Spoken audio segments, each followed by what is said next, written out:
খেজুর বাগান গোয়ালা বস্তির পরিচয় ছিল দুগ্ধ উৎপাদনের অন্যতম জায়গা হিসেবে। বর্তমানে সংগঠিত অপরাধ আর নেশা বাণিজ্যের অন্যতম আখড়া হিসেবে পরিচিত গোয়ালা বস্তি। এই এলাকাতেই অভিযান চালিয়ে বিপুল পরিমাণ মাদক ও নগদ অর্থ উদ্ধার করেছে নিউ ক্যাপিটাল কমপ্লেক্স থানার পুলিশ। সাথে 5 মাদক কারবারিকেও আটক করতে সক্ষম হয়েছে পুলিশ। ধৃতদের মধ্যে রয়েছেন এক মহিলা। এই অভিযানে 400 কৌটা ব্রাউন সুগার, 1 লাখের অধিক টাকা ও বিপুল পরিমাণ নেশাদ্রব্যের খালি কৌটা উদ্ধার করা হয়েছে বলে জানান পদস্থ পুলিশ কর্তারা। আটক 5 মাদক কারবারির নাম লাল কিষাণ রায়, রাহুল সাহা, লালবাবু রায়, উড়িয়া দেবী ও ধর্মেন্দ্র রায়। এবং রেড করার পরে আমরা দেখতে পাই যে এখানে ডিটেইন পার্সনরা তারা ড্রাগস নিয়ে ডিলিং করছে এবং ওদের সঙ্গে টাকাও ছিল।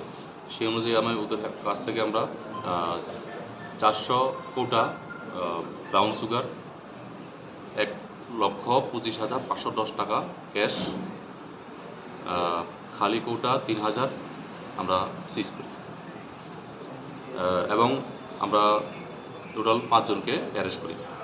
এখন আমরা ওদেরকে এই মাননীয় আদালতে প্রেরণ করি। তাদের নামগুলি লাল কিষাণ রায়, রাহুল সাহা, লালবাবু রায়, একজন মহিলা গুড়িয়া দেবী এবং ধর্মেন্দ্র রায়। তাদের সাথে কি আরো কেউ আছে জড়িত? এগুলি আমরা ভেরিফিকেশন করছি, আন্ডার ইনভেস্টিগেশন আছে। তারা কি সবাই গোয়ালা বস্তিরই না অন্য কোনো জায়গার রয়েছে? না, সবাই গোয়ালা বস্তির। হ্যাঁ। কতদিন ধরে তারা এরকম করছে কিছু বলেছিল? আমরা এটা দেখছি, ভেরিফাই করছি।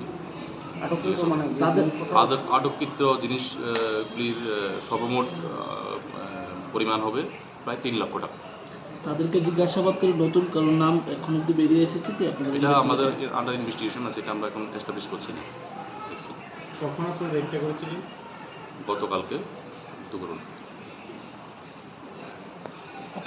ধৃত 5 মাদক কারবারিকে বুধবার আদালতে তোলা হবে বলে জানিয়েছেন নিউ ক্যাপিটাল কমপ্লেক্স থানার ওসি সুশান্ত দেব।